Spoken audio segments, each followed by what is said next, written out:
Muy buenas tardes, ¿cómo dicen que les va? Bueno, muy bien, vamos a compartir la pantalla y vamos a revisar un poquito lo que ayer estábamos trabajando, ¿sí? Todos estos casos en donde íbamos analizando situaciones al 31 de diciembre del año 11, en donde en el caso 1 terminábamos con una situación en donde había 100 pesos en caja y 100 pesos de capital social. Teníamos que homogeneizar la unidad de medida. Para eso lo que hacíamos era aplicar el coeficiente de actualización considerando que la inflación anual fue del 10%, por lo que la tasa de inflación la sumamos a la unidad para construir el coeficiente y de esa forma la tasa de inflación en tanto por uno más la unidad, nosotros podemos encontrar el coeficiente de ajuste que aplicado al valor de libros de los rubros monetarios, en este caso solo capital social, nos permitía obtener su saldo ajustado. Les comenté ayer que la Ley General de Sociedades pide que mostremos el valor nominal del capital y en forma separada cualquier expresión monetaria, a lo cual la RT6 aportó una solución que es utilizar la cuenta ajuste de capital para poder nutrirla con el ajuste del capital social más el ajuste del propio saldo de la cuenta ajuste de capital. Es así que entendemos que si aplicamos el coeficiente corrector de 1.10 al valor original, obteniendo 110, la diferencia entre el valor ajustado y el valor original nos da 10 pesos. ¿Cómo lo tenemos que interpretar? Bueno, se trata de una cuenta patrimonial del patrimonio neto que tiene saldo acreedor, que, que tiene ahora un saldo ajustado mayor al original, con lo cual voy a tener que acreditarla. Entonces, la contrapartida va a ser el débito de la cuenta RECPAM. Si lo queremos analizar individualmente, nosotros podemos decir, y esta pérdida por exposición a los cambios en el poder adquisitivo de la moneda, ¿cómo es que voy a registrar un resultado negativo si se trata de la contrapartida de un mayor valor de la cuenta patrimonio neto, de una cuenta del patrimonio neto? Y esto puede generar dudas, pero ojo con esto porque es una cuestión conceptual. En realidad, si yo estoy trabajando una partida no monetaria, no es ella la que generó el REPAM, sino que es el capital expuesto, que yo a través del trabajo con cada una de las partidas no monetarias voy a ir hallando una cuota parte de ese RECPAM neto que en algún momento voy a terminar de determinar, ¿sí? ¿Y cuándo lo voy a determinar? Bueno, cuando ya trabaje, homogeneice todos los saldos de todas las cuentas no monetarias y la suma algebraica de todos esos más y menos, voy a imputar la RECPAM. En este caso el RECPAM es negativo y uno se pone a pensar y dice, a ver, ¿cuál pudo haber sido el origen? ¿Se acuerdan que cuando se constituye una firma, una sociedad por acciones en particular, como en este caso, lo que se registra inicialmente es un compromiso de aporte por parte de los socios, que para la empresa significa un crédito, ¿sí? Contra la cuenta acciones en circulación, ¿sí? O capital social. Eh, esa cuenta accionistas que representa un crédito de la sociedad contra los socios a que estos integren su compromiso de aporte, bueno, se trata de una cuenta patrimonial una cuenta patrimonial del activo, ¿sí? Del rubro otros créditos, que claramente es monetaria pura porque está expresada en pesos o en la unidad de medida que habitualmente, digamos, se toma como unidad de medida, que es la moneda de cuenta. Distinto puede ser el caso si la unidad de medida elegida fuera la moneda funcional, pero eso lo vamos a ver un poquito después.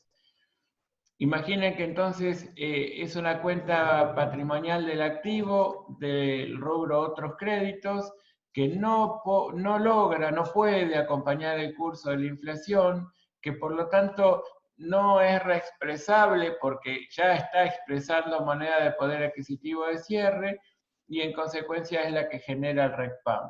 Entonces uno puede inferir que tal vez la partida que originó este movimiento deudor de la cuenta RECPAM ha sido accionistas, ¿no es cierto? Eso puede llegar a ser una primaria idea para ver si está bien que cuando yo reexpreso el capital social en un entorno de inflación, aumentando su saldo, a través de la cuenta ajuste de capital, desde luego, bueno, ¿cuál pudo haber sido el origen en términos de capital monetario de ese RECPAM negativo? Y muy probablemente, si uno quiere analizarlo en forma lineal, pudo haber sido el surgimiento de esa cuenta accionistas como un crédito contra el socio por la porción no integrada del aporte y que se trata claramente de una cuenta monetaria pura. Después, ese resultado por exposición a los cambios del poder adquisitivo de la moneda se refunde contra el resultado del ejercicio y vemos lo que analizamos aquí abajo, que era el estado de situación patrimonial, muy sencillito porque hay dos cuentas básicamente que intervienen. A partir del momento de trabajar la unidad de medida aparecen otras cuentas, ¿no? En particular tres cuentas más. RECPAM, que se refunda en resultado del ejercicio, y ajuste del capital. Y después hablábamos ayer, y con esto terminábamos la clase, de la existencia de un método de comprobación directa del RECPAM. Nosotros decíamos que el modo idóneo de determinar el RECPAM es por la vía indirecta, homogeneizando todas las partidas no monetarias para que entonces cuando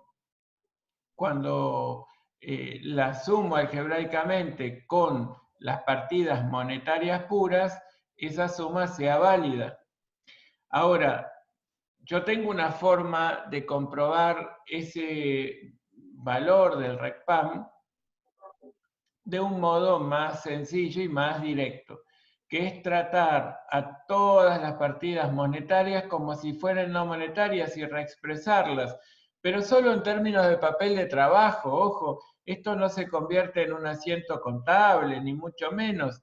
Yo solo construyo este cuadrito, en donde tengo un valor original de 100 pesos, un coeficiente de ajuste de 100, de 1.10, y me queda un valor ajustado de 110. ¿Y a qué se debe ese incremento del activo monetario? Al surgimiento del saldo de caja. Y bueno, yo tuve un valor de 100 pesos expuesto a una tasa de inflación del 10% en el periodo considerado, y en consecuencia yo perdí 10 pesos de poder de compra. ¿Cómo calculé esos 10 pesos de pérdida de poder de compra que me generó la tenencia de 100 pesos en caja, en pesos, expuesta al proceso inflacionario? Bueno, pues reexpresando los rubros no monetarios. Único rubro no monetario, el capital social en este caso. Entonces, después tienen varios casos que yo se los iba mostrando, pero me quiero detener en otro caso, como es este, que les va a resultar, el caso 4, relativamente atractivo, porque ustedes justamente en contabilidad 1 trabajaban bastante con la compra, venta de mercaderías y demás, y bueno, les puede resultar atractivo el hecho de encontrar aquí un cierto parentesco con esos casos habituales. Ustedes se encuentran con que al cierre tienen mercadería de reventa por 150, un saldo de proveedores de 50 y capital social de 100. La situación es siempre la misma. En el periodo hay un 10% de inflación, que es una tasa promedio de todos los movimientos que en el periodo se han dado. Es, por supuesto, un supuesto simplificador al único efecto de entender cómo se mueven en el patrimonio las partidas monetarias y no monetarias. Entonces, ustedes acá en este caso 4, ¿qué tienen? Cuentas no monetarias, acá ya tienen 2, bienes de cambio, que es mercaderías de reventa, y capital social. Entonces, a las 2 le aplican el coeficiente corrector. En el caso de los bienes de cambio, 150 por 1.10 da 165. La diferencia a contabilizar es de 15. Y en el caso del capital social, 100 por 1.10 da 110, la diferencia es de 10. ¿Por qué estos 10 aparecen entre paréntesis? Porque tendrían que engrosar un saldo de una cuenta que es patrimonial del patrimonio neto, cuyo saldo es acreedor. Entonces, lo que pueden hacer es, en un solo asiento o en 2 asientos, registrar estos ajustes, siempre contra la cuenta RECPAM. Entonces, por un lado, están acá registrados, o está registrado, digamos, la reexpresión de la mercadería de reventa. Mercaderías de reventa RECPAM por 15. Y ustedes dicen, a ver, si aumento el valor de las mercaderías de reventa, entonces por eso es que este RECPAM es positivo. Y yo les digo, ese razonamiento es incorrecto, porque las mercaderías de reventa no generan RECPAM. No son ellas las que generaron esos 15 pesos de ganancia por tenencia. Seguramente lo que ha ocurrido y lo que estoy midiendo de esta manera es lo que evité perder por haber desinvertido capital expuesto. Yo me pude haber pude haber evitado que mantengan el patrimonio frente a un proceso inflacionario del 10%, 150 pesos, para aplicarlo a un grupo de bienes que sí es capaz de seguir el curso de la inflación sin generar RECPAM, ¿sí? Entonces, en principio yo digo que ajusté mercaderías contra la cuenta RECPAM, pero estos 15 pesos no los generó el saldo de mercaderías, sino que reflejan, por decirlo de algún modo más práctico, reflejan lo que evité perder al aplicar 150 pesos a la compra de bienes de cambio en un entorno en el que se registró una inflación del 10%. Siguiendo el razonamiento, también voy a contabilizar esto que hicimos acá, que fue que el capital social lo reexpresamos. Esto ya se los había comentado. RECPAM 10 pesos, ajuste de capital 10. Si ustedes dicen, a ver, aumenta el valor de una partida que integra el patrimonio neto contra un resultado negativo. A ver cómo era esto. ¿Se acuerdan que en verdad pudo haberse originado en que el capital monetario que, que tuvo la firma al momento de la suscripción de los aportes, bueno, precisamente se reflejó utilizando una cuenta patrimonial del activo monetaria pura como accionistas, ¿sí? Esa cuenta accionistas es monetaria pura. Y como yo en realidad voy determinando el RECPAM como por pedacitos, si me permiten esta expresión tan poco académica, bueno, yo voy trabajando cada partida y del más menos que cada partida me va generando, voy a ir encontrando el verdadero signo y cuantía del RECPAM definitivo. ¿Me entienden? Entonces, bueno, en este caso yo tengo que registrar un RECPAM negativo. Entonces, cuando mayorizo el RECPAM, y ya voy, Aileen, medio segundo, cuando mayorizo el RECPAM, ahí, ¿con qué me encuentro? Con que hay un débito de RECPAM por 10 y un crédito por 15. Es decir, un saldo acreedor de 5 pesos, que lo neutralizo debitando la cuenta para terminar acreditando el resultado del ejercicio por 5, que muestra un resultado positivo de 5. Entonces, a ver, Aileen, ¿cuál era la duda, por favor? Lo que yo iba a preguntar es, como usted dijo, que se asentaba por pedacitos el RECPAM. Entonces después sería como que se suman todos los saldos en el mayor, entonces quedaría el saldo final de la cuenta. Claro, Aileen, ese es el mecanismo. En realidad yo voy trabajando todas las cuentas no monetarias, voy reexpresándolas, inclusive piensen que acá estamos ante un supuesto ultra simplificador, ¿sí? Pero nosotros normalmente compramos, vendemos, pagamos, cobramos y hacemos un montón de cosas a lo largo de un ejercicio. Es decir, nosotros tenemos en el mayor de cada cuenta muchísimos movimientos a lo largo de un ejercicio real, ¿cierto? Entonces ustedes lo que deben pensar que el sistema contable computadorizado hace, que es casi una antigüedad total llamarlo así, pero en fin, para que ustedes se ubiquen en eso, eh, lo que hace es tomar cada movimiento deudor y cada movimiento acreedor de cada cuenta no monetaria y reexpresarla. Entonces, de la suma algebraica de todos los movimientos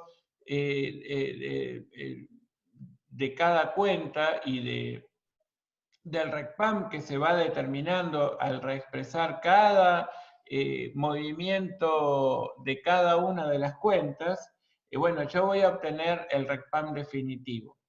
En este caso teníamos dos cuentas a reexpresar que nos dieron 5 pesos de RECPAM positivo, final, neto, ¿sí? Entonces, Enzo pregunta si podría repetir qué tipo de cuenta es RECPAM. Es una cuenta de resultado. No les puedo decir que sea ni negativo ni positivo, porque normalmente esa cuenta de resultado va a ir recibiendo movimientos deudores y acreedores. Si yo los voy a ir registrando individualmente, como en este caso hacemos, es un movimiento, es una cuenta que va a recibir varios movimientos, deudores y acreedores. Entonces puede que finalmente el saldo sea deudor, es decir, que pude haber perdido frente a la existencia de un proceso de inflación o deflación y la, digamos, la exposición de un cierto capital monetario durante ese periodo considerado, ¿sí? Al principio de la clase, dice Enzo, se me había caído la conexión y no pude escuchar. Bueno, está bien. De cualquier modo, piensen que la cuenta RECPAM es una cuenta de resultado que en algún momento se va a refundir contra el resultado del ejercicio, ¿sí? De nada, Enzo. Aileen dice, creo que es la cuenta para reexpresar las cuentas no monetarias, es como la cuenta área, ¿no? Dice ella. En realidad no, área es una cuenta que De normalmente ajuste. lo que hace es regularizar el saldo inicial de resultados no asignados, que puede estar sumando o puede estar restando según sea lo que deba corregir, en qué sentido deba apuntarse esa corrección. Pero no, la cuenta área en definitiva es una cuenta que va a trabajar ajustando un saldo de una cuenta patrimonial de patrimonio neto. La cuenta RECPAM es una cuenta de resultado, que se refunde en resultado del ejercicio. Juan dice, queda con saldo deudor de 5, ¿no tendría que tener un saldo acreedor de 5? Bueno, si mayorizan estos movimientos, van a tener, si hiciéramos un mayor, una T sencilla, van a tener en el haber 15 y en el debe 10, con lo cual el saldo es acreedor de 5, es decir, un RECPAM positivo, que lo debitamos para refundirlo contra el resultado del ejercicio. ¿Sí, Juan? Entonces, la verdad es que el resultado es acreedor de 5. Sí, ganamos 5 por la administración del capital monetario en cuanto a, digamos, considerando que en este periodo hubo una inflación del 10%. La situación patrimonial nos queda expuesta de esta manera. Bienes de cambio 165, deudas que es un pasivo monetario puro de 50, capital social 100 y el ajuste capital 10, con lo cual nos queda un total de aporte de los propietarios de 110, y el resultado del ejercicio de 5 hacen que el patrimonio neto quede en un total de 115, que más el pasivo da 165, con lo cual la ecuación patrimonial se está cumpliendo. Entonces, ahora, ¿qué les quiero mostrar? Les quiero mostrar la comprobación directa del RECPAM. ¿Para qué? ¿Para qué hago esto? Bueno, para verificar si el RECPAM que determinamos por la vía indirecta, que normalmente es trabajoso, que tiene muchos movimientos, no es exactamente el caso porque teníamos que reexpresar dos cuentas, es decir, es muy simple. Pero normalmente es bastante trabajoso el método indirecto porque tenemos que reexpresar muchos movimientos de muchas cuentas no monetarias, que en definitiva, si ustedes se ponen a ver, son la mayoría, ¿sí? Entonces existe la comprobación directa. Y en este caso, la única cuenta monetaria pura es el pasivo de 50 pesos. Que de vuelta, si el coeficiente de ajuste es 1,10 porque hubo una inflación promedio del 10% en el periodo, el saldo ajustado da 55 y el RECPAM entonces es de 5. Y ustedes dicen, a ver, ¿cómo tengo que analizar esto? ¿No es cierto? ¿Cómo tengo que analizar esto? Yo lo voy a analizar de la siguiente manera. Fíjense que ustedes tienen en el activo no tienen ningún activo monetario. En el pasivo, todos los pasivos son monetarios, ¿sí? Y obviamente en el patrimonio neto, por las múltiples razones que ya les expliqué, no hay partidas monetarias. Entonces yo me encuentro con una sola partida monetaria pura. Es un pasivo. Y me encuentro con que el coeficiente de ajuste es superior a 1. Con lo cual me doy cuenta, sin haber visto el enunciado inclusive, que hubo inflación en el periodo. Entonces yo puedo razonar, y al razonar, esta situación, ¿a qué conclusión me va a llevar?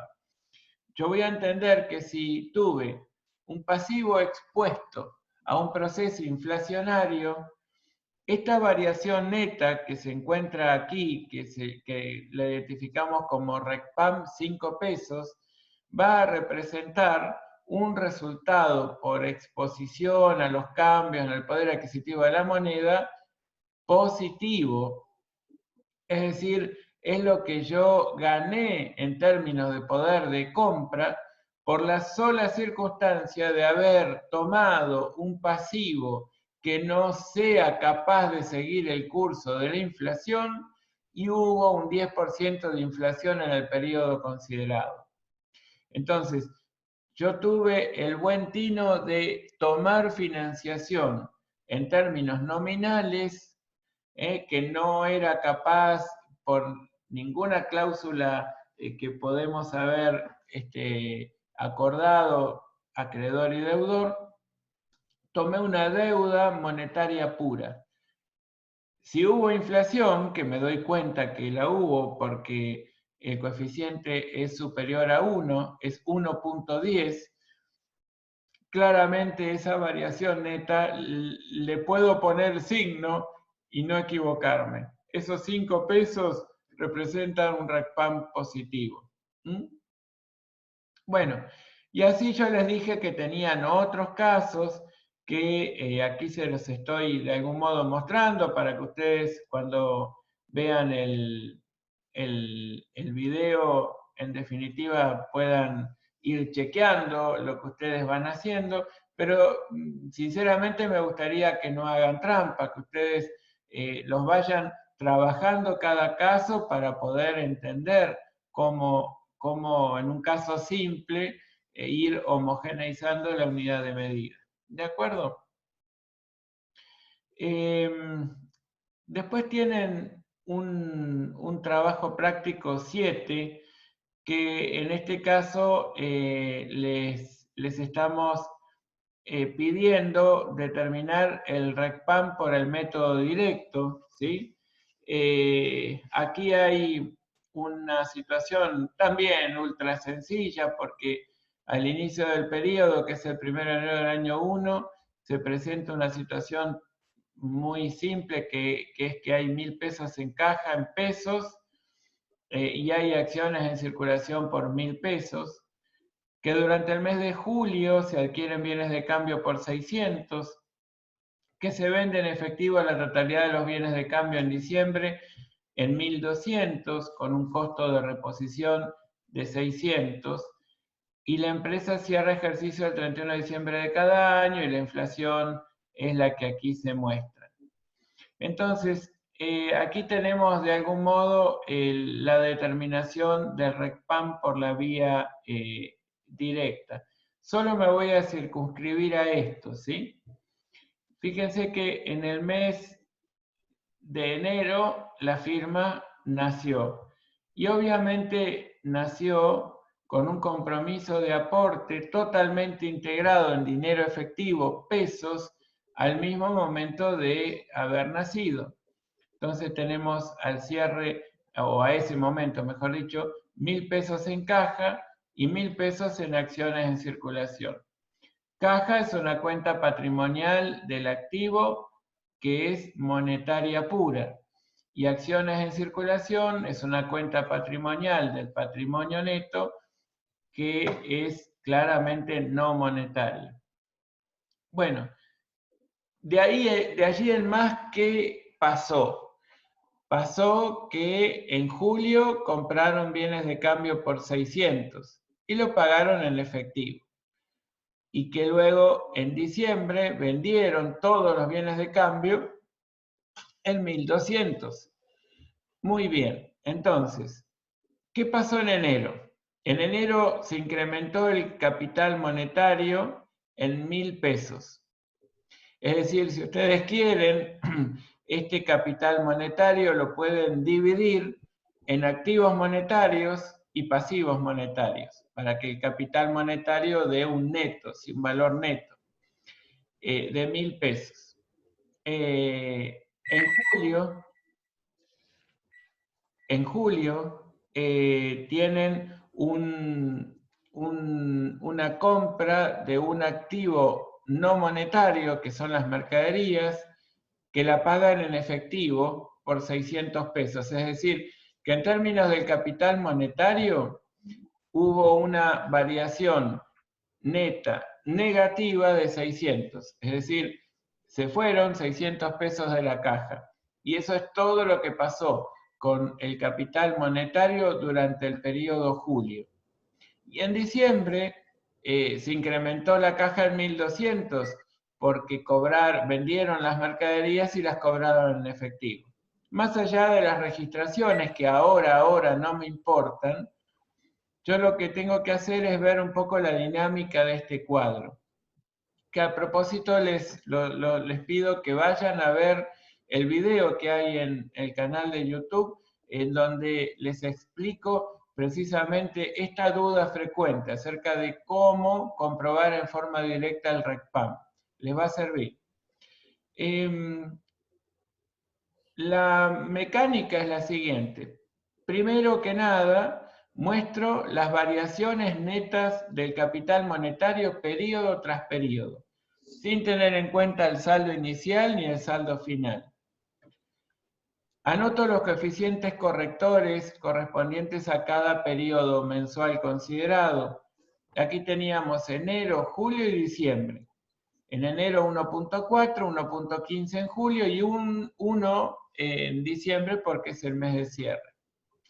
Y entonces lo que hago es aplicar el coeficiente de corrector al capital monetario. 1000 por 1.4, 1400, menos 600 por 1.15 da menos 690, y 1200 por 1 da 1200. Entonces, ¿qué hago? Hay una siguiente columna que yo todavía no había completado. Entonces, yo lo que les recomiendo es que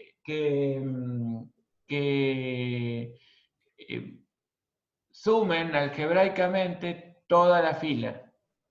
Sumen algebraicamente toda la fila. Entonces, más 1000, más menos 600, más 1200, les da 1600. ¿Sí?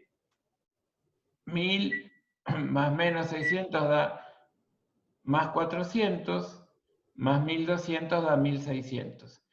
Y luego la última fila, porque la de los coeficientes no tienen que sumar algebraicamente, la del capital monetario ajustado es 1400 más menos 690 más 1200, da 1910. La forma de trabajo es la siguiente. 1000, la diferencia entre 1000 y 1400 es 400. Entre 600 y 690 es 90. Y entre 1200 y 1200 es 0. Y entre 1600 y 1910 es 310. Hasta ahora no les pusimos signo. Entonces yo les voy a explicar cómo ponerle signo. Una vez que determinaron las variaciones en términos absolutos, tenemos que pensar a ver cuál es el signo. Si tuve un capital expuesto en enero y un coeficiente superior a 1 que denota la existencia de un proceso inflacionario, bueno, pues lo que me pasó es que he experimentado seguramente una pérdida.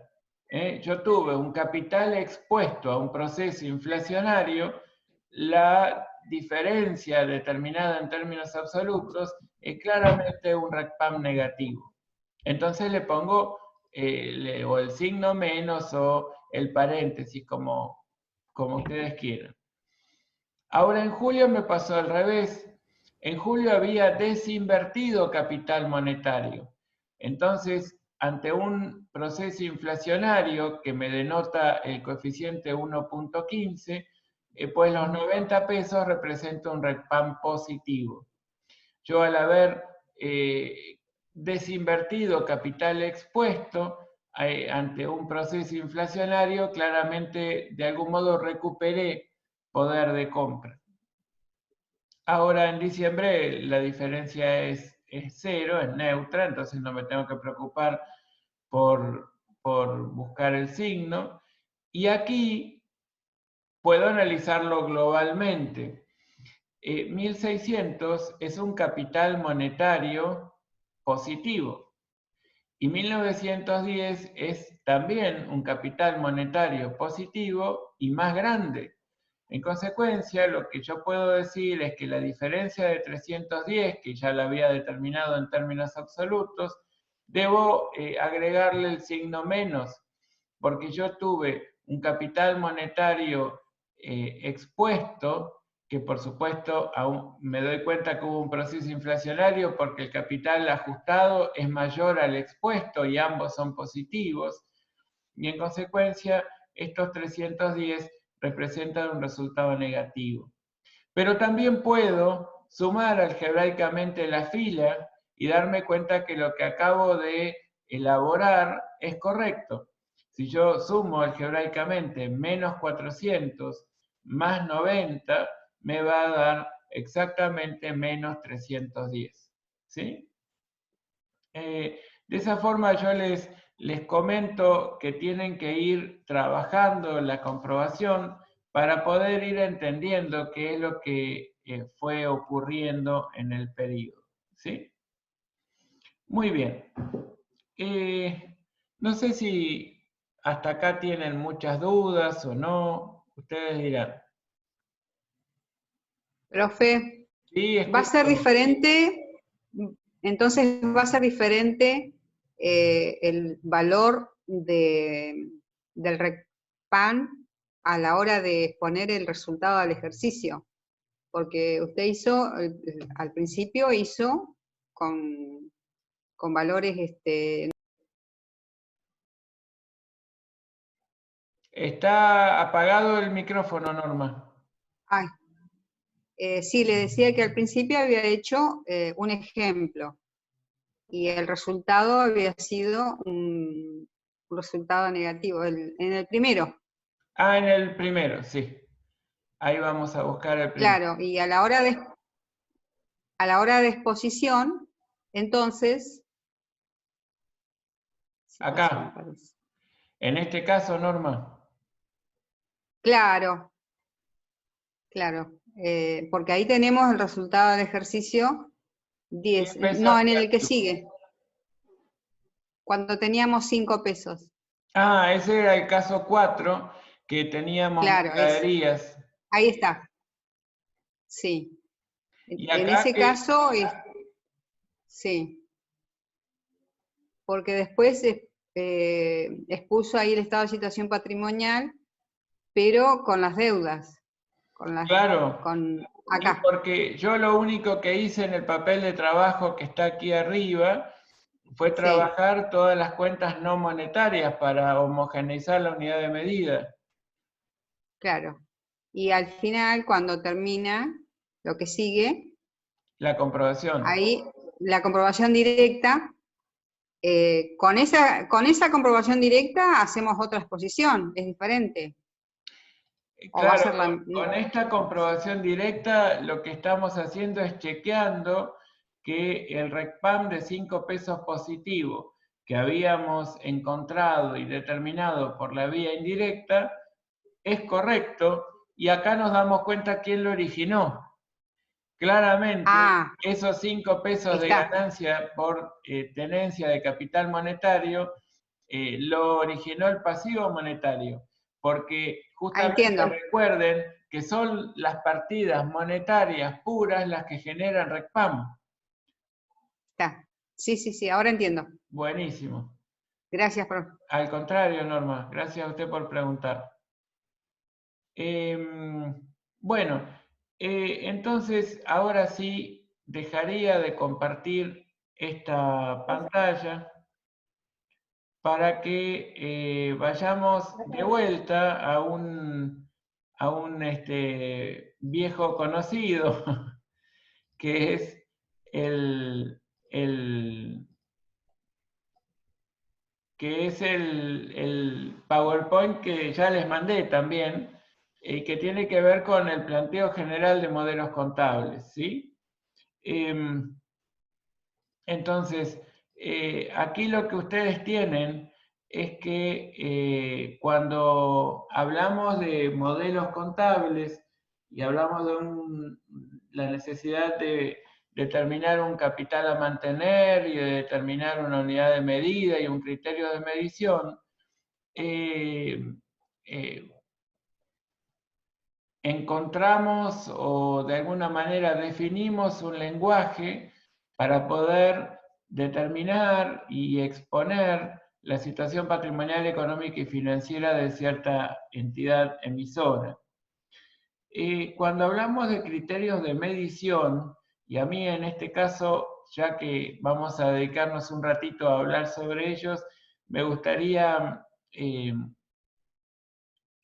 precisar el alcance de los términos para que seamos más exactos, si se quiere, o un poco más precisos a la hora de hablar de ellos. No es lo mismo medir que evaluar. Ustedes van a notar que en términos generales muchos autores y algunas normas dicen que hay una actividad en el marco de cualquier modelo que es valuar las partidas. Es decir, valuar sería asignarle un nuevo valor a una partida. Eso sería evaluar, sinceramente. Pero no es el mismo ejercicio que medir. Medir importa evaluar, pero también importa el concretar una tarea distinta que es manipular de algún modo, en el mejor de los sentidos, una medida contable ya adoptada en otra oportunidad. Entonces, por ejemplo, cuando yo estoy asignando un nuevo valor a la partida, bueno, lo que estoy haciendo es considerando nuevas circunstancias para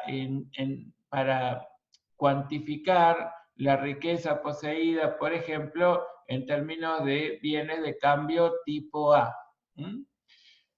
Y allí estoy tal vez asignando un nuevo valor a la partida.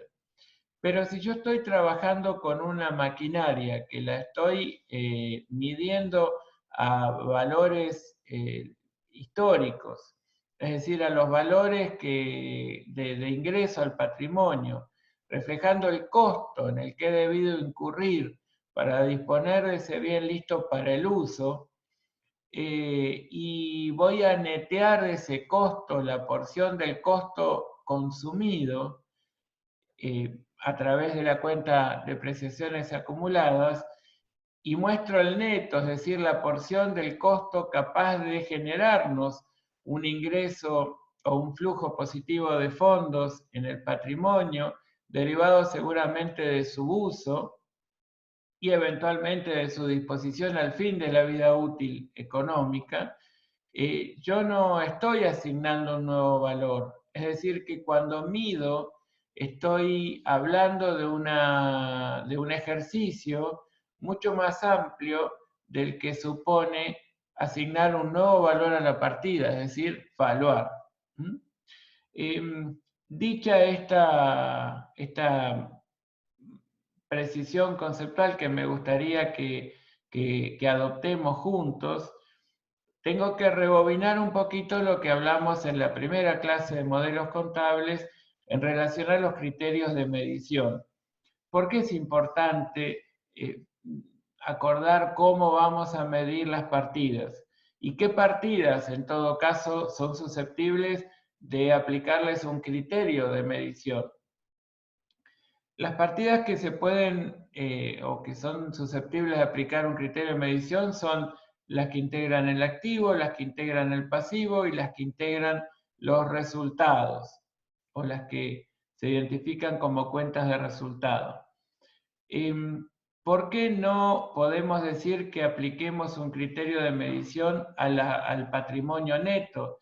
Bueno, pues porque el patrimonio neto conceptualmente surge como la diferencia entre el total de los recursos invertidos y las fuentes de financiación externas, ¿sí? Es decir, la porción o muestra la porción de los recursos financiados con capital propio de la entidad. Entonces, si nosotros los activos y los pasivos los medimos en función de, por ejemplo, los valores históricos, directamente el patrimonio neto va a quedar expresando valores históricos.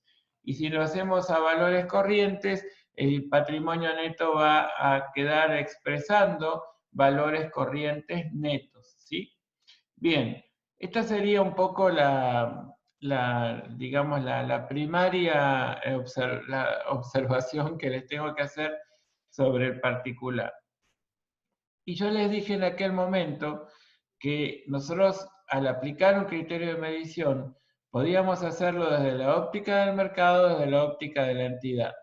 Si poníamos al mercado, que era mucho más allá de ese espacio físico en el que confluyen oferentes y demandantes, les dije, sino un poco la sociedad toda, es decir, qué evaluación hace ese entorno de nuestro patrimonio, por decirlo de algún modo, o de ese bien en particular, teníamos que manejarnos con lo que llamamos valor razonable, que es un término que surge del compendio de normas internacionales de información financiera, que van a encontrar una definición precisa en la NIIF 13, que justamente se dedica a regular, o no a regular, sino a brindar algunas especificaciones como para orientar a encontrar este valor razonable para cada una de las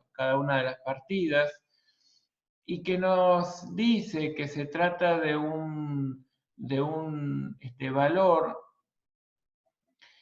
al que pueda acceder cualquier participante del mercado en el marco de una transacción libre, en cuanto a que ni el oferente está obligado a realizar su oferta, ni el adquirente obligado a concertar la operación, ¿sí? Aquí pregunta Enzo si habría alguna página donde se puedan descargar las NIF o las NIC. Sí, hay la página de la FAPSE, de la Federación Argentina de Consejos Profesionales en Ciencias Económicas. Ustedes tienen un apartado que dice normas vigentes, y allí tienen posibilidad de descargar en forma gratuita todas las normas contables profesionales no NIF y las normas NIF. Lo único que las normas, en realidad, todo el compendio de normas internacionales de información financiera está formado por 3 acápites, por decirlo de algún modo, 3 partes.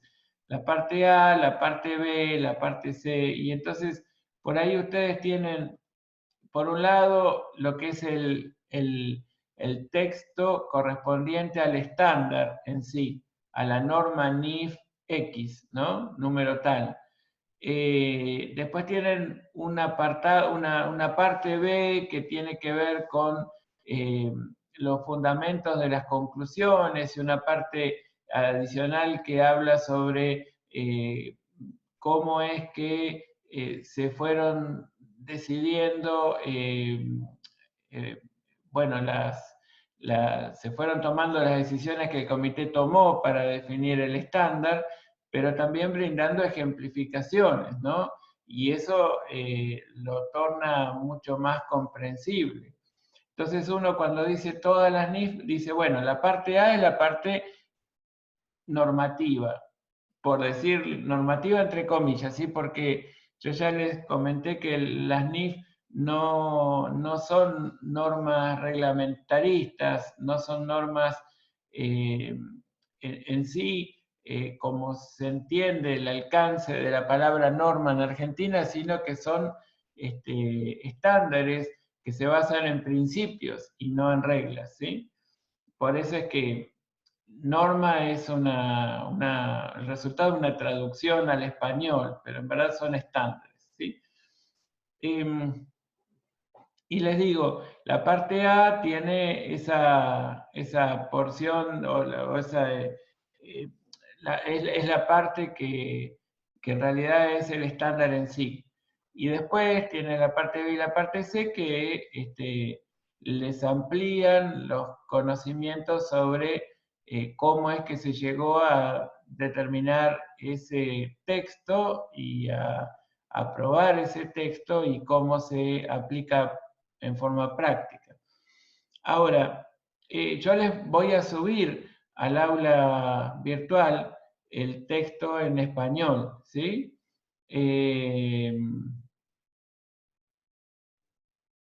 Bárbaro.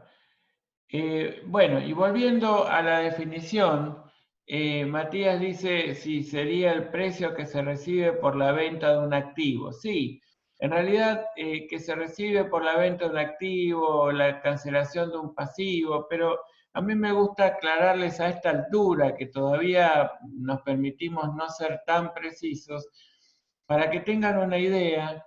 La idea sería entonces que el valor razonable nos muestra el valor por el que una transacción que se llama ordenada, o en términos más amplios podemos decir una transacción cuyas partes están completamente libres para acordar, en cuanto a que ningún condicionamiento surge para ninguna de ellas, ni oferentes ni demandantes, que guarda una cantidad muy poco significativa de datos no observables, es decir, un valor, algo así como un valor cotizado en un mercado activo, puede llegar a ser la mejor o el más alto nivel de valor razonable que podamos llegar, que es el que se fija en un mercado del que yo no participo, más que como un agente más eventualmente, pero que en ese mercado las partes libremente pactan ese precio, que no hay que modificarlo en nada. Es directamente una buena medida del valor de esa partida, ¿sí? Después van surgiendo algunos niveles de jerarquía inferiores, hasta llegar a un punto en el que tenemos que aplicar en un tercer nivel de jerarquía criterios de valoración que bueno, son los que vamos a trabajar en un ratito, ¿sí? Pero en general, cuando hablamos de medir una partida desde la óptica del mercado, lo más importante conceptualmente es que nosotros como entidad no somos el ombligo del mundo, que el ombligo en todo caso es el prójimo, y que el prójimo nos aporta a nosotros el dato al cual todos pueden acceder respecto de qué valor tiene lo que nosotros tenemos en nuestro patrimonio. Esto dicho un poco burdamente, pero para que lo entiendan al menos en este que es el primer contacto, ¿sí? Ahora, si mido desde la óptica de la entidad, yo les dije que existían los valores históricos y los valores corrientes. Y existían unas reglas de valor límite. Entonces yo les quiero decir que cuando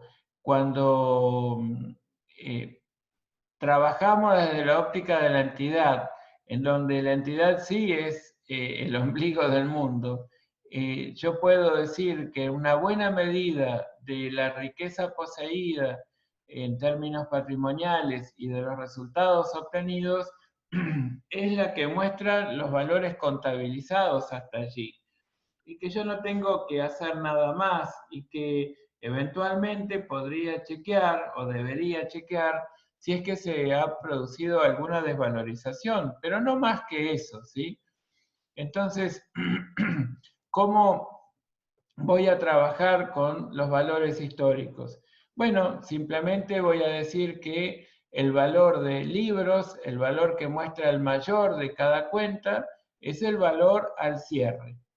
y que solamente una vez que haga eso, que yo diga, bueno, este es el valor al cierre, porque es la suma algebraica de todos los movimientos deudores y acreedores de la cuenta, ese valor al cierre es el que voy a tener que someter a una prueba de desvalorización.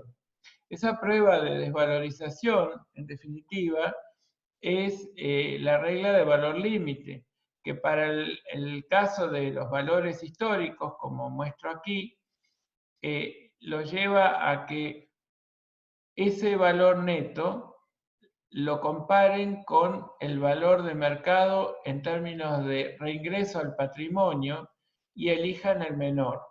¿Por qué tienen que elegir el menor y por qué eventualmente tienen que compararlo con un valor de reingreso? Porque el valor de libros va a ser el representativo del sacrificio económico en el que han incurrido para disponer de esos bienes. Por ejemplo, imaginen un bien de cambio. Bueno, para disponer de esas unidades de mercadería tipo D al cierre de ejercicio listas para la venta. Y entonces, ¿con qué lo comparan para ver si hubo desvalorización? Con el valor de reingreso de esas mismas mercaderías, el valor de reingreso al patrimonio de esas mismas mercaderías al momento de sacar la foto, ¿sí? Al momento de la medición, al momento al que yo quiero referir toda la información contable. Recuerden que acá no estoy trabajando con la unidad de medida, ¿sí? Acá estoy trabajando con los criterios de medición, que también quiero que todos estén de algún modo referenciando la información a un cierto momento, que es el cierre de ejercicio, por ejemplo, ¿sí? Entonces, comparo el valor de libros con el valor de reingreso al patrimonio en las mismas condiciones en que había determinado en su momento el valor de libros y el valor de ingreso, que era listo para la venta, o por ejemplo, en el caso de las mercaderías, y siempre hablando en términos de contado, porque el término, y acá hago una pequeña digresión, nosotros cuando tomamos el costo lo hacemos en términos de contado, porque el valor de contado es el verdadero digamos, el que verdaderamente representa el sacrificio económico en el que debo incurrir para disponer de ese bien a los fines que correspondan. Pero si le tengo que adicionar algún valor por el hecho de tener que tomar financiación, ya no es imputable a la función compras, sino que es imputable a la función de financiación, con lo cual yo no tengo que nutrir de un mayor costo a esta cuenta patrimonial del activo, mercaderías para la reventa, sino que tengo que darme cuenta que ese es un costo financiero que debo contemplar en la contabilidad como tal, como costo financiero y no como costo de compras. Si yo hubiera dispuesto del dinero en efectivo, el sacrificio económico era uno determinado. Ahora incurría en un mayor sacrificio económico para disponer del bien, pero no porque el bien valga más, sino porque yo no tenía la disponibilidad de dinero para pagarlo en efectivo. Entonces, esa diferencia yo lo voy a trabajar como un costo financiero y lo voy a imputar al periodo que corresponde en función del transcurso del tiempo como costo financiero, ¿sí? Y no como costo del bien o del producto o del servicio que adquirí. Bien, esto es en términos de valores históricos. Pero después tengo los valores corrientes.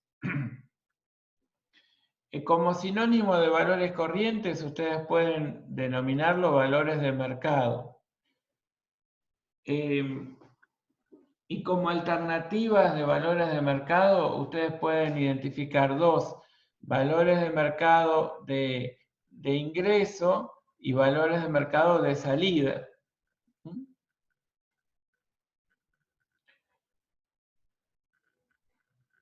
Uy, perdón, Aileen, no sé qué parte se cortó, porque dice acá que dijo desde la óptica de mercado. Ah, bueno, gracias. No había visto antes, no sé si... Ah, sí, era hace un minutito, sí. Bien.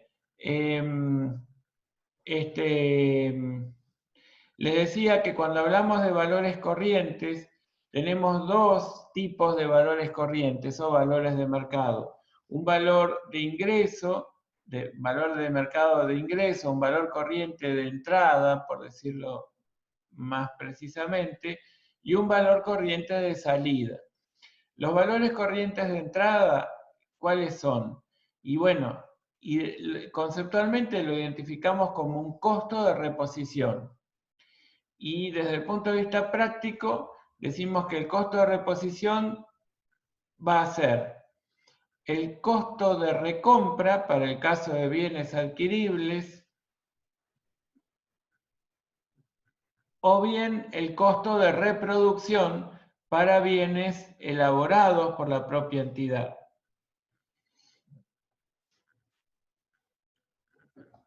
¿Qué tiene que reflejar el valor corriente de entrada? Tiene que recrear la situación de compra o de elaboración de un producto o de un servicio para chequear si en comparación con el valor de libros hay una revalorización o una desvalorización. En el supuesto que el valor de mercado al cierre sea mayor que el valor contabilizado, ¿sí? El valor de libros, yo debería registrar que se generó un resultado por tenencia, ¿sí? ¿Qué significa resultado por tenencia? Bueno, significa, y esto si quieren vamos a ir, voy a abrir un Excel, ¿sí? Aquí. Muy bien. Voy a compartirles una pequeña planilla de cálculo donde podemos ir anotando las cosas que les estoy diciendo. Entonces vamos a hacerlo bien grande para que todos puedan verlo, ¿sí? Entonces tenemos valor corriente de entrada. Los valores corrientes de entrada entonces son, o lo identificamos como costo de reposición, ¿sí? El costo de reposición sería el costo de recompra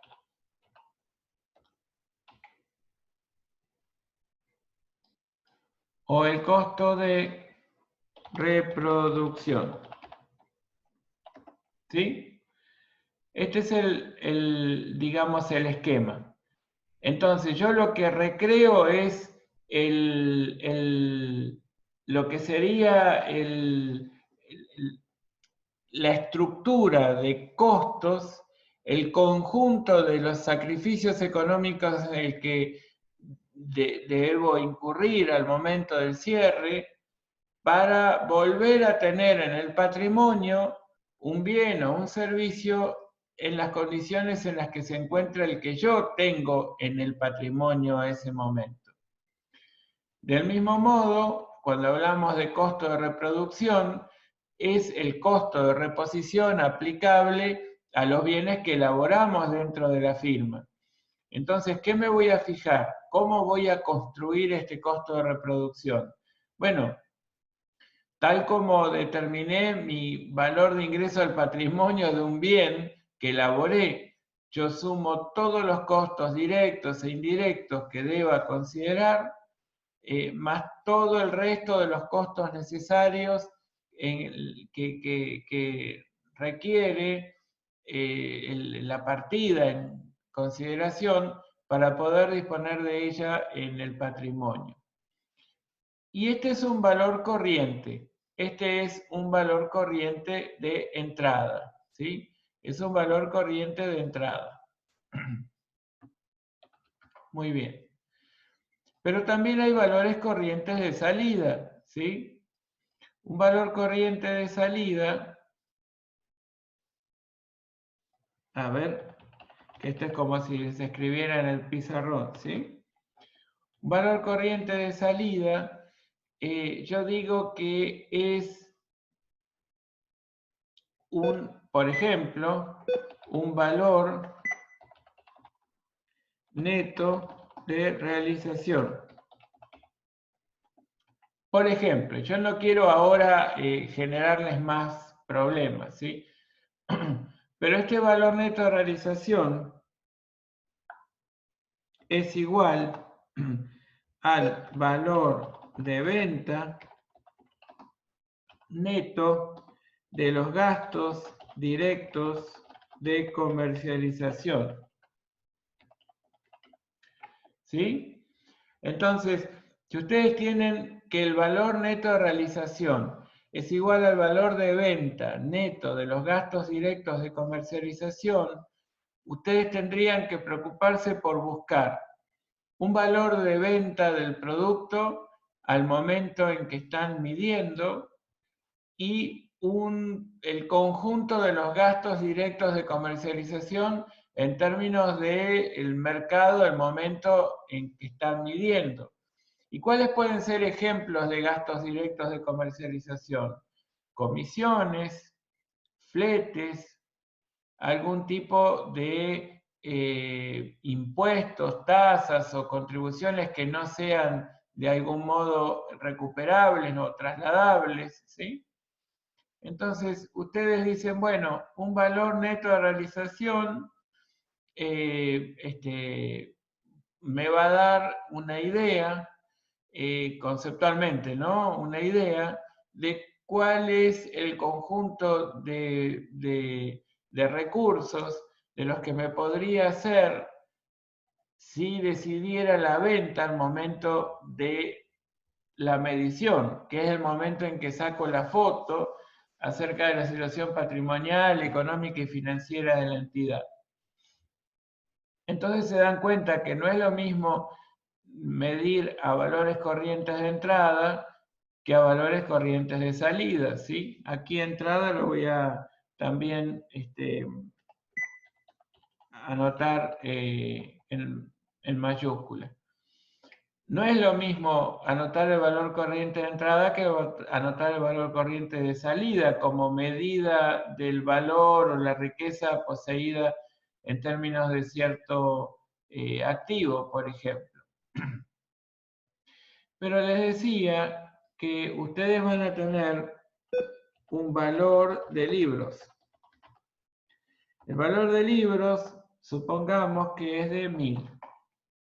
¿Sí? Valor de libros, 1000. Perfecto. Entonces ustedes dicen, bueno, con este dato del valor de libros 1000, voy a manejarme. Perfecto. Valor de libros 1000.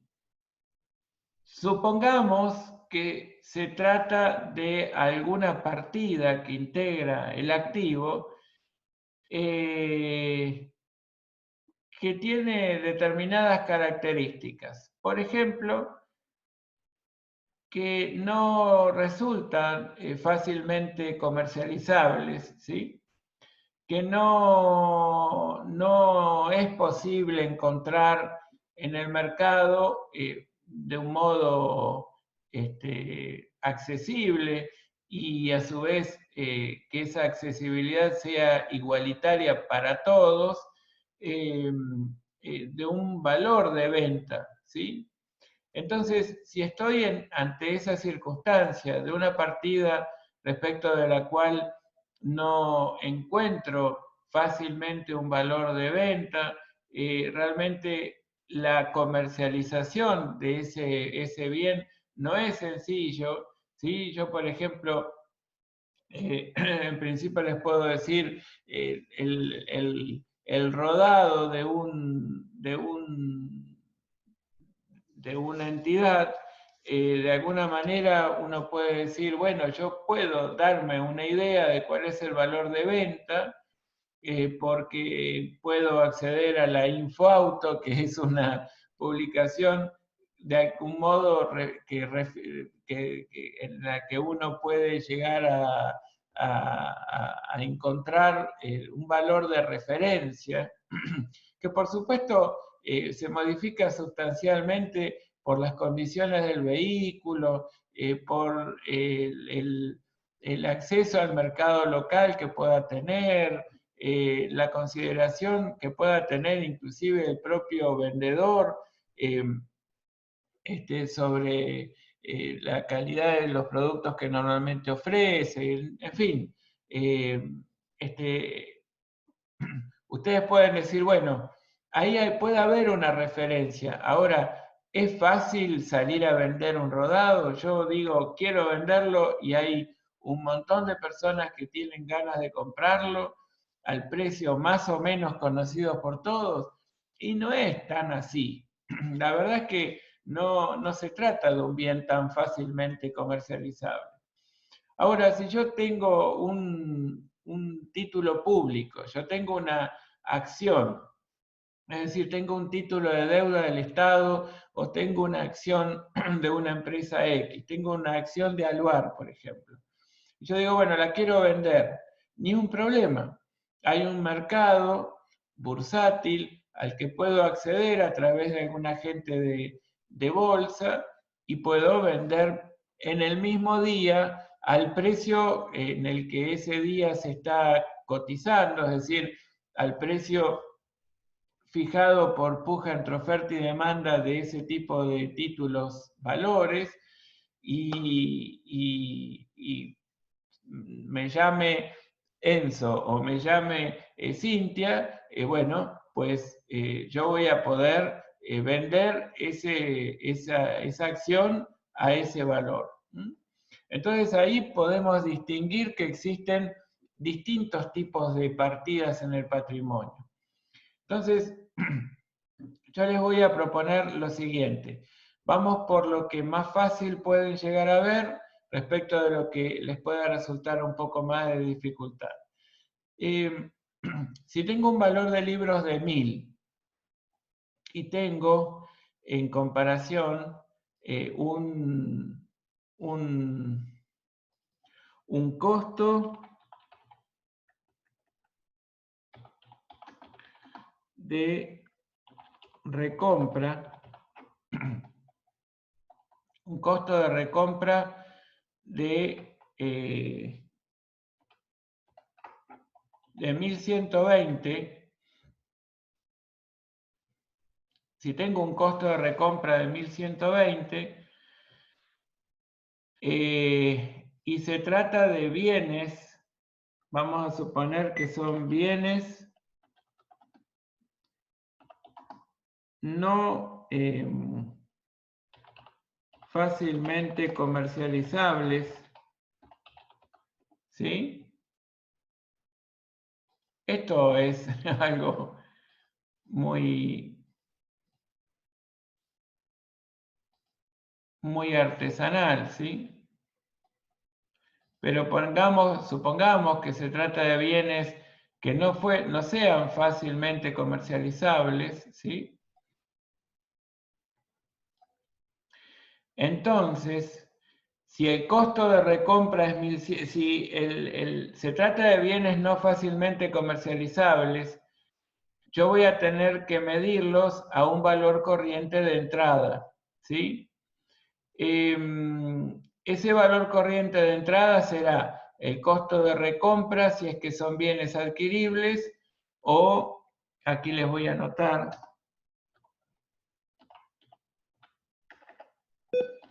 bienes adquiribles, o un costo de reposición, que es para bienes producidos por la entidad. ¿Sí? Bien, entonces, si yo digo que se trata de bienes no fácilmente comercializables, yo voy a medir al costo de recompra. Claramente, este va a ser el valor por el que voy a medir estos bienes no fácilmente comercializables. Entonces voy a decir que valen 1120, ¿sí? Perfecto. Ahora, la diferencia entre 1000 y 1120, la diferencia a contabilizar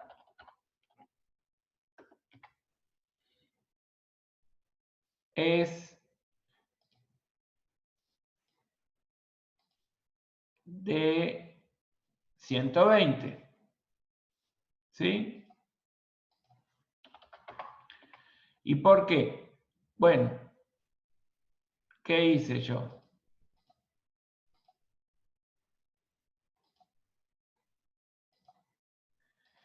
Lo que hice fue 1120 menos 1000, ¿sí? Me queda 120. Yo lo que podría haber hecho para que ustedes practiquen el Excel es acá poner 1000, ¿sí? Y aquí 1120.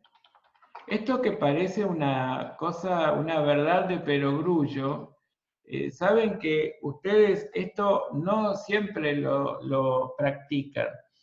Tienen que tomar esta celda, restar el valor de libros y apuntar y utilizar el signo igual o autosuma, ¿sí? Bueno, esta diferencia a contabilizar es de 120 pesos. ¿Es positiva o negativa? Bueno, es positiva. Es positiva. ¿Y cómo sé que es positiva? Bueno, porque el valor de recompra es mayor que el valor de libros. Ahora, ¿qué significa esto? Bueno, significa que... ¡Ay, Dios! Ahí. Significa que se generó por digamos, desde el momento en que lo incorporaron al patrimonio hasta la nueva medición en términos de recompra, se generó una variación en su precio específico de 120 pesos en más, ¿sí? Entonces, si yo acá voy a tener que, hacer una evaluación de la situación, yo diría que entre el mercado representado por el valor de libros y el mercado representado por el valor de recompra al cierre, se generó un aumento de su precio específico. ¿Sí? De pesos 120. Entonces, yo tengo un bien que no es fácilmente comercializable, que entonces lo voy a tener que medir a costo de reposición, que como se trata de un bien adquirible, lo voy a tener que medir a costo de recompra, y que el costo de recompra, me dan el dato, es 1120. Entonces, yo lo que hago es analizar diferencia entre el valor de recompra y el valor de libros, y si yo lo tengo que dejar expresado al valor de recompra, tengo que incrementar su valor contable en 120 pesos. Es decir, hubo una diferencia a contabilizar positiva de 120. A ver, Primariamente digo que esos 120 surgen de un aumento del precio específico de ese bien o de esa partida entre el mercado representado por el valor de libros y el mercado representado por el valor de recompra al cierre. Es decir, yo comparo dos momentos de mercado diferentes, uno representado por el valor de libros y otro representado por el valor al momento en que estoy sacando la foto, que es el cierre de ejercicio, y me doy cuenta que se modificó. Esa modificación la registro como un resultado por tenencia, ¿sí? Entonces yo lo voy a llamar resultado por tenencia. Llamo resultado por tenencia al que muestra la modificación en su precio específico comparando dos momentos de mercado diferentes.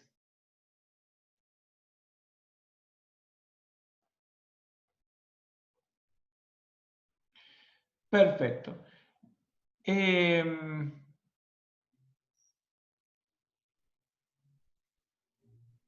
Me dice, tipió mal, bienes adquiribles. Ah, bueno, gracias, sí. Exacto, gracias. Faltaba la E. Entonces,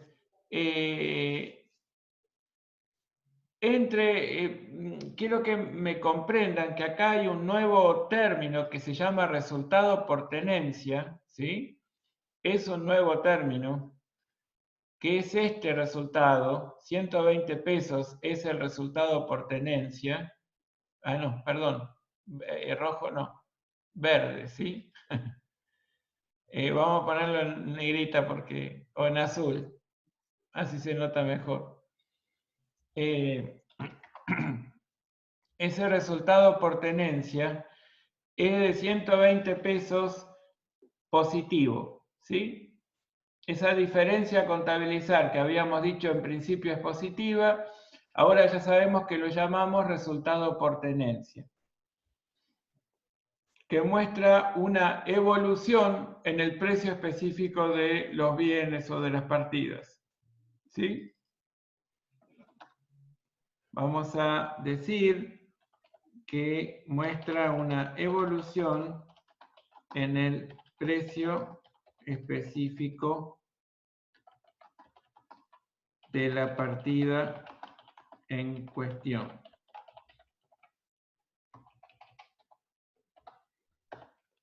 ¿Sí? Aquí está mejor.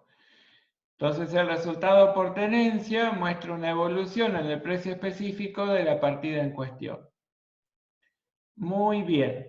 Así tenemos el valor corriente de entrada, ¿sí? Y lo analizamos en términos de recompra porque se trata de bienes adquiribles. Pero si hubiese sido de reproducción, bueno, sería igual, nada más que yo el costo de reproducción, ustedes saben que lo construyo rehaciendo en función de valores de mercado al momento de la medición, toda esa misma estructura de costos que debo considerar o que debí considerar cuando construí originalmente ese bien, cuando lo elaboré originalmente. Perfecto. Ahora, ¿qué pasa si en lugar de bienes no fácilmente comercializables, se trata de, y acá me van a permitir que copie y pegue para hacer un poco voy a cambiar esta cuestión y les voy a poner bienes fácilmente comercializables.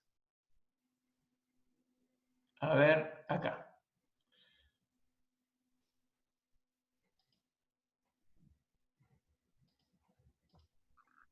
Entonces, bienes fácilmente comercializables, imaginen que son los bienes que tenemos que medir. Entonces, yo les dije acá, si se trata de bienes fácilmente comercializables, bueno, vamos a tener que recurrir al valor corriente de salida. ¿Y por qué? Porque si son bienes fácilmente comercializables, son bienes que poseen un mercado activo, ¿sí?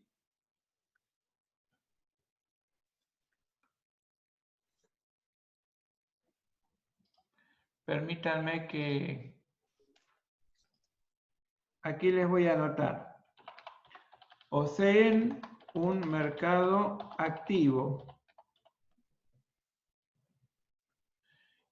Esto es un mercado al cual confluyen oferentes y demandantes que al llamado precio cotizado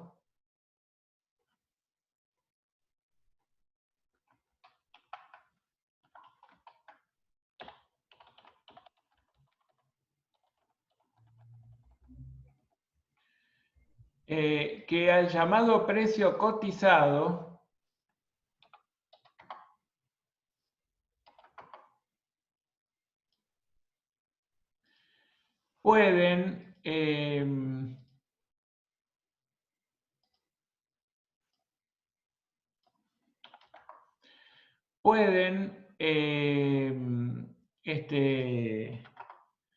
comercializarse la cantidad de la que disponga el oferente, ¿sí? Y siempre va a encontrar quien le demande y le va a pagar en el marco de ese mercado al cual libremente se puede acceder el valor cotizado, el precio cotizado, es decir, un valor conocido por todos los miembros o los actores de ese mercado.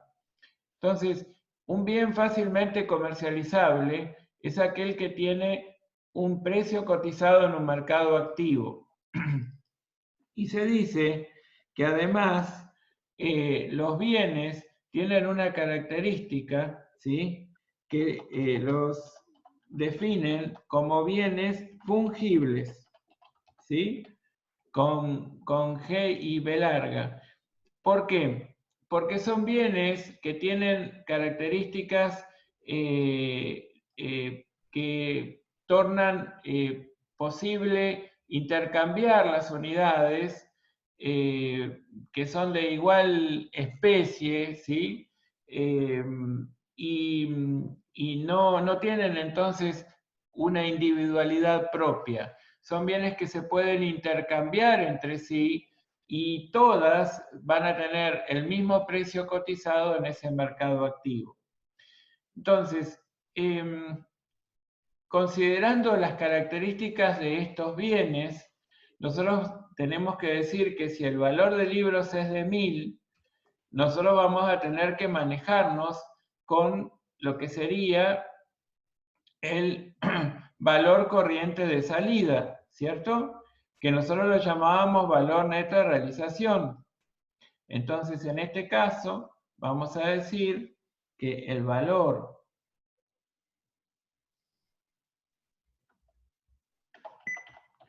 neto de realización es 1300.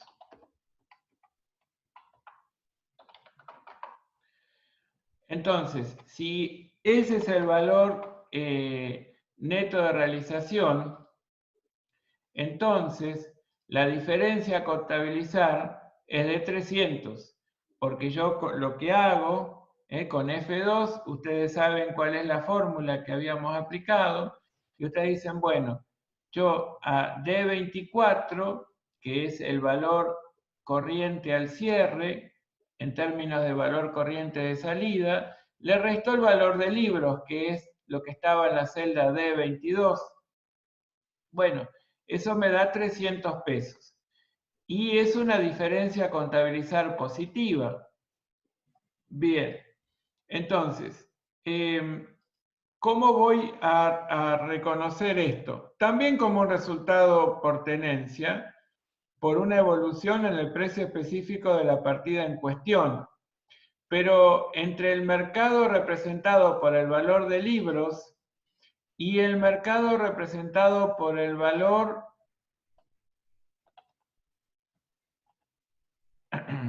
neto de realización al cierre. En ese caso, se generó un aumento de su precio específico de 120. Yo les estoy explicando esto ahora, que después en una clase más, creo yo, una clase y media más, lo vamos a poder perfectamente precisar. Ahora me estoy tomando como una suerte de licencia para hacer determinadas afirmaciones simplificadoras, ¿sí? Pero aquellos que ya vieron este tema, les pido que me tengan esa paciencia, ¿sí? Como para que vayamos despacito, pero firmes sobre lo que estamos trabajando. A ver, tengo que distinguir qué es lo que estoy midiendo. Por un lado, puedo estar midiendo bienes que no son fácilmente comercializables. Pero si yo me ubico en un modelo a valores corrientes, yo voy a tener que medirlos a valor corriente de entrada, entonces. ¿Por qué? Porque no son fácilmente comercializables.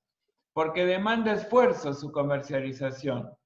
¿Sí? Si quieren, acá anoten.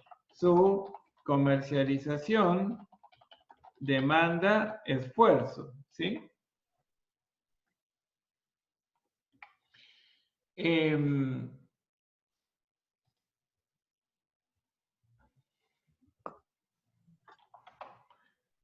Bueno, su comercialización demanda esfuerzo.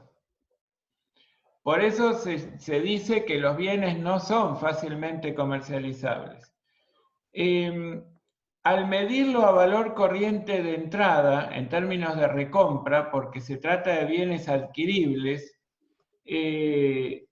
yo voy a comparar ese valor con el valor de libros y determinar la diferencia a contabilizar como un resultado por tenencia. Fíjense una cosa, y ahora les quiero hacer como una comparación para que ustedes se den cuenta que hay como la necesidad de precisar un poquito más lo que llamamos resultado por tenencia. Pero vieron que cuando trabajábamos la unidad de medida, nosotros decíamos que las partidas monetarias puras generaban RECPAM, ¿no es cierto? Que es el resultado por exposición a los cambios de poder adquisitivo de la moneda. Y que, como nos enseñó Brocht, lo que hacíamos era determinar el RECPAM que generaba el capital monetario, reexpresando todas las partidas no monetarias. Macanudo. ¿Qué quiere decir RECPAM? Prima facie, el resultado por exposición a los cambios de poder adquisitivo de la moneda. Conceptualmente, ¿qué es el RECPAM? Yo les diría que es el resultado por tenencia del capital monetario. ¿Sí? Entonces, si acá lo queremos anotar, perfectamente lo podríamos hacer y decir que el RECPAM es el resultado por tenencia del capital monetario.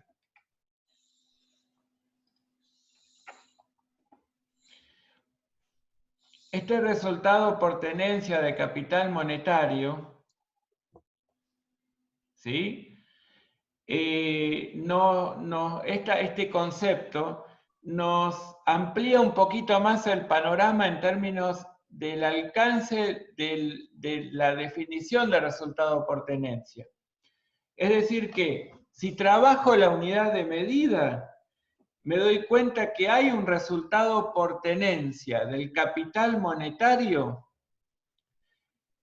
que por estar expuesto a un proceso de cambios en el poder adquisitivo de la moneda, puedo experimentar una ganancia o una pérdida. Y eso tiene que ver con la unidad de medida, ¿sí? Sin embargo, cuando yo estoy trabajando con los criterios de medición, yo digo, bueno, si comparo el valor de libros con un valor corriente de entrada, o si comparo el valor de libros con un valor corriente de salida, voy a encontrar un resultado por tenencia. Y ese resultado por tenencia, ¿qué me muestra? Me muestra la evolución en el precio específico o la evolución del precio específico de esa partida en particular, ocurrida comparando dos momentos de mercado diferentes. El valor de libros muestra determinados momentos de mercado y el valor al cierre, ya sea valor corriente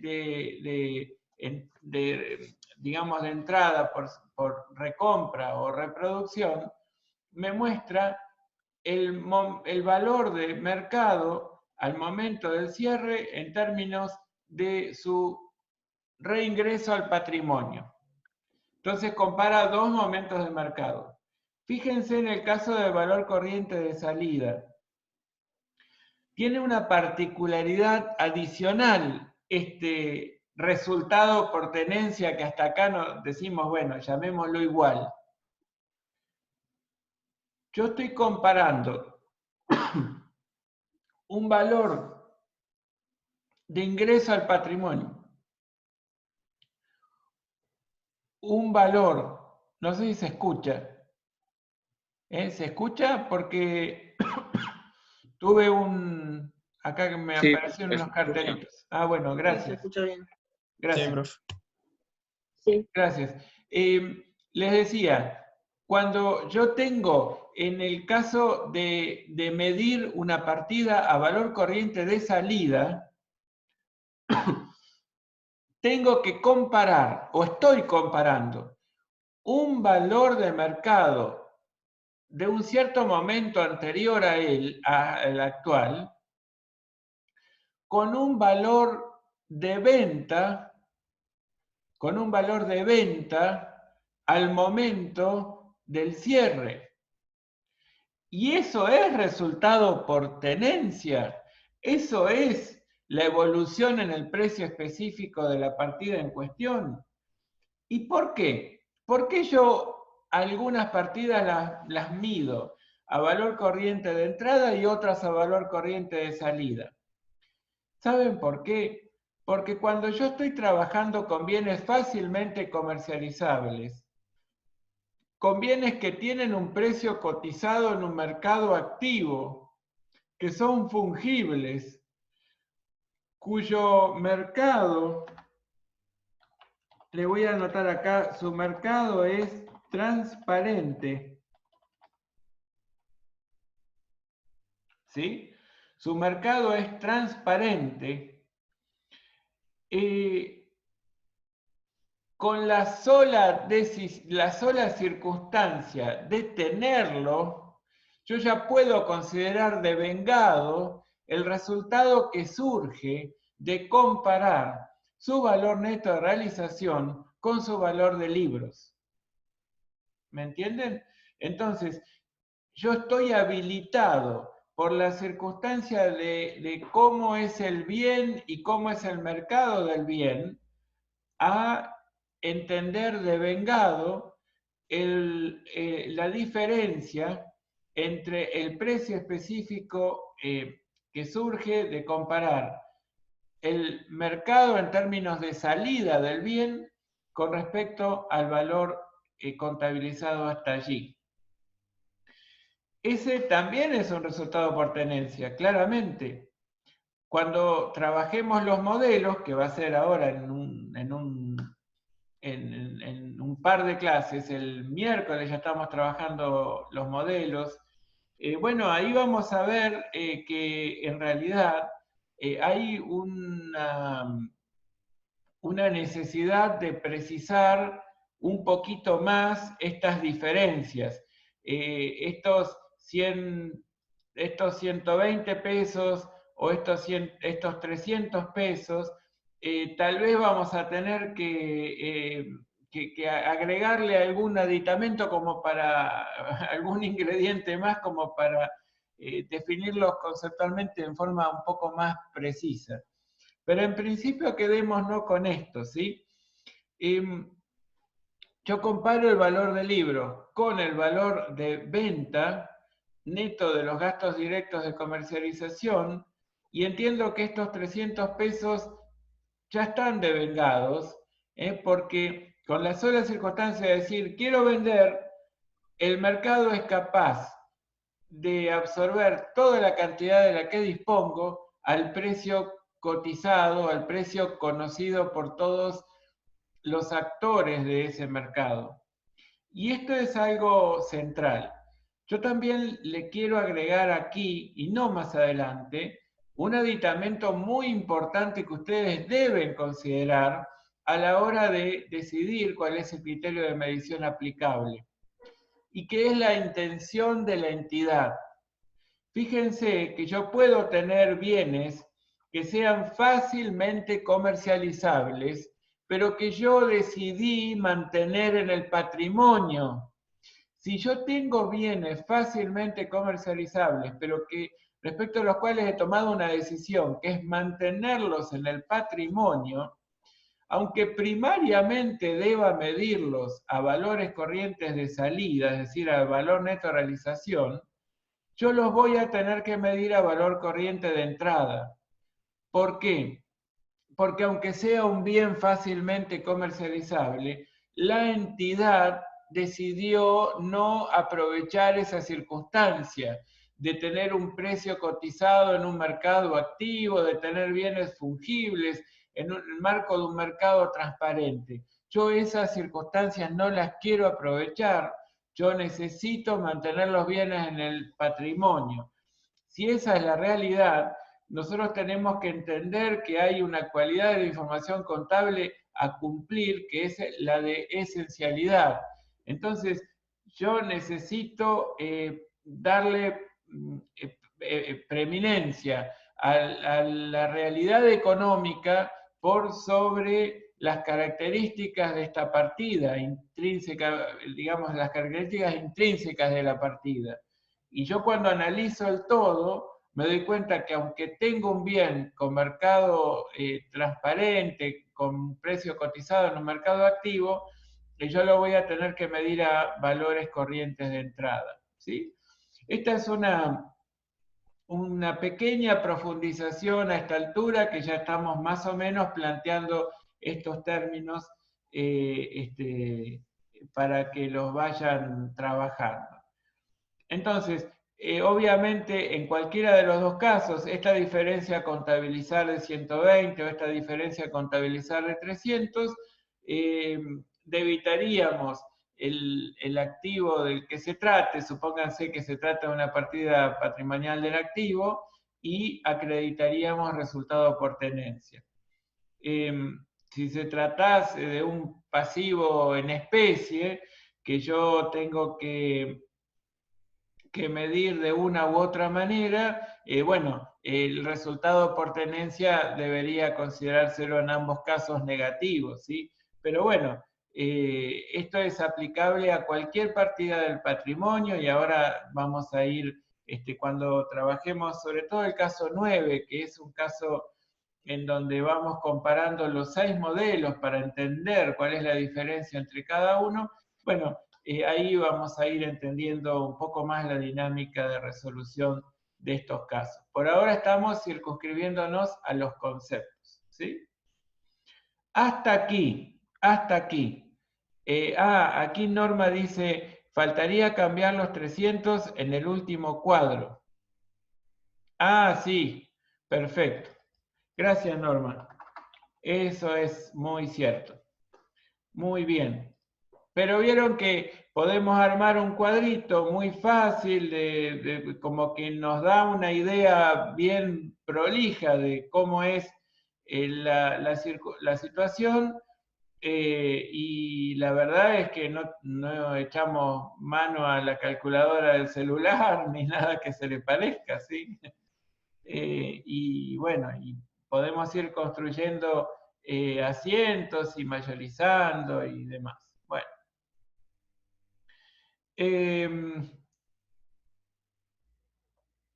Vamos a hacer una especie de repaso final de lo que hemos visto, para lo cual dejo de compartir esto para pasar a compartir nuevamente lo que es la presentación en PowerPoint, ¿sí?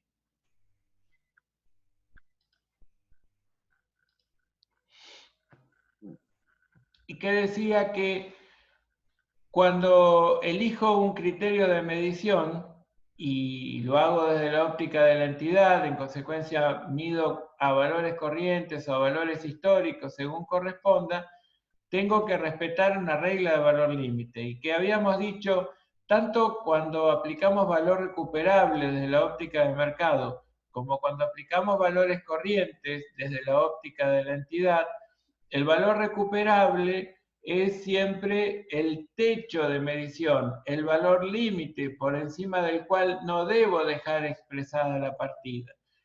¿Y esto qué significa?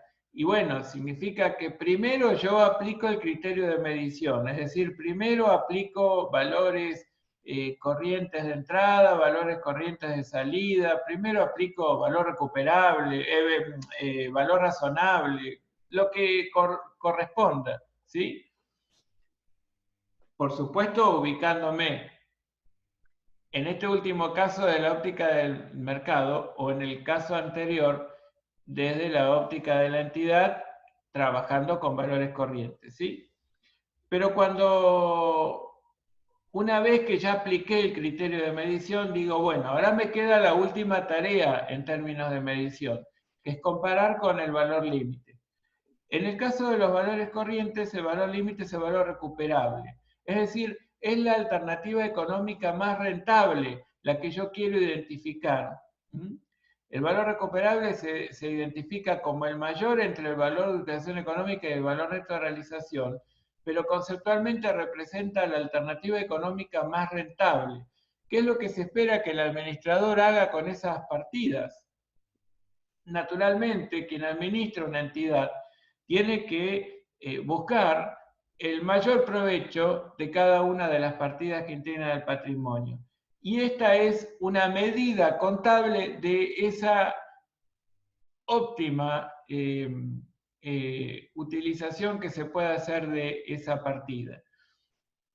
¿Qué es el valor neto de realización? Acabamos de verlo. ¿Y qué es el valor de utilización económica? Bueno, primero que nada les quiero aclarar que el valor de utilización económica se calcula determinando el valor presente, el valor al momento de la medición, de todos los ingresos netos que pueda generar el uso de ese bien y su disposición al fin de la vida útil económica. Ahora, el valor de utilización económica no es un criterio de medición. Es solo un parámetro para determinar el valor recuperable. ¿De acuerdo? Entonces ustedes no pueden decir, determinada partida la mido a valor de utilización económica. Mal. Determinada partida la mido a valor neto de realización. Puede ser. Pero determino el valor recuperable como el mayor entre el valor neto de realización y la utilización económica. Sí, eso es correcto. ¿Y qué es el valor recuperable? ¿Es un criterio de medición? Tampoco es un criterio de medición el valor recuperable. El valor recuperable es un límite para la medida contable final de una partida en el marco de un modelo de valores corrientes, o un modelo en el que aplico valor razonable desde la óptica del mercado. Y ese techo de medición me va a imponer que así como yo determiné un valor de resultado por tenencia cuando medí la partida y apliqué el criterio que correspondía, yo voy a tener que resolver que hay un ajuste que voy a tener que hacer a ese valor. Ese ajuste lo vamos a ver cómo hacer en un próximo, en un próximo encuentro, pero de momento les quiero plantear esta idea para que vaya resonando en sus cabezas y generando una duda acerca de cómo habría que hacer para que una vez que, por ejemplo,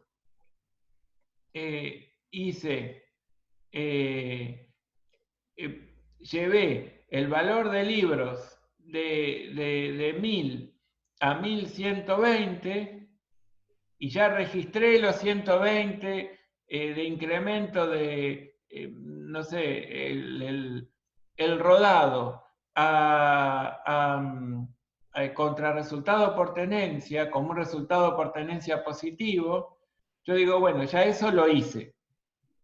Siguiente hoja de papel de trabajo, voy a aplicar el valor límite. Y resulta que el valor límite en este modelo es valor recuperable. Bueno, y supónganse que el valor recuperable hubiera sido 1100.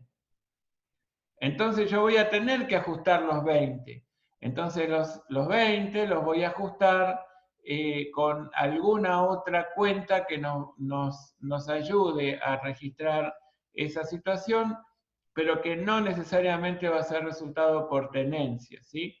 Lo voy a tener ustedes saben que las cuentas se tienen que nombrar o asignarle un nombre de tal modo que de él se desprenda claramente cómo interpretar el saldo que representa esa cuenta, ¿de acuerdo? Entonces yo voy a tener que pensar que en ese nombre de esa cuenta va a tener que de alguna manera aparecer que yo estoy aplicando la regla de valor recuperable y que este es un ajuste que surge de aplicar el concepto de valor recuperable. Entonces se los dejo ahí picando, ¿no? Como para que ustedes sepan que después del corte lo vamos a resolver y sigan viendo el programa. Esto está muy televisivo. Pero es como una duda que ustedes pueden plantearse y decir, bueno, ¿y cómo la nombraría esa cuenta? ¿Cómo operaría? Bueno, estaría bueno que vayan pensándolo un poquito más, ¿sí? Bueno,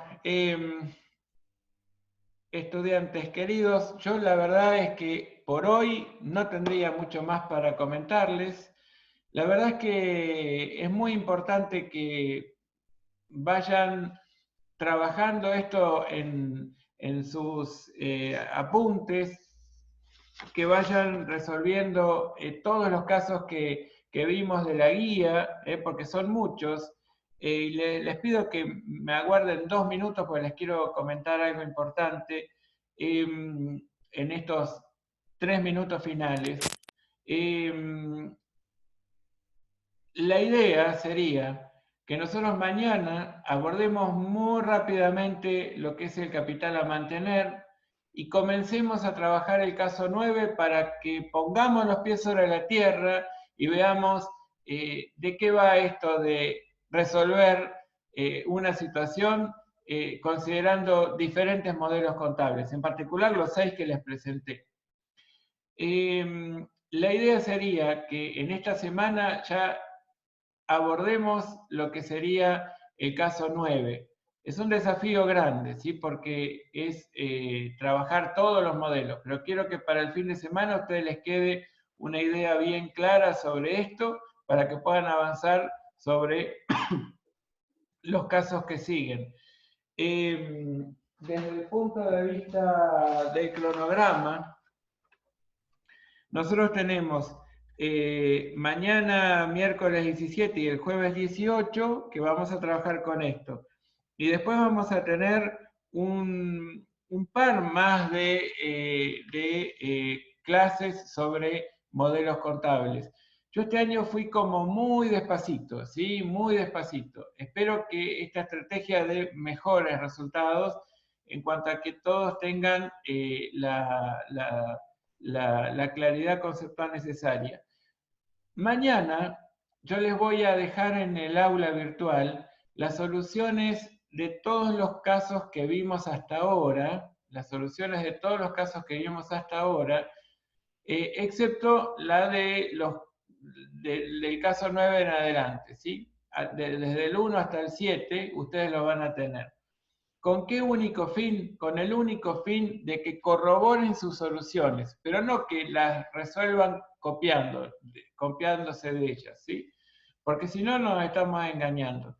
Entonces, yo les pido eso, aunque las vean mañana en el aula, tómenlas como un punto de referencia una vez que hicieron todo el esfuerzo de resolverlo, que eso seguramente va a dar mejor resultado.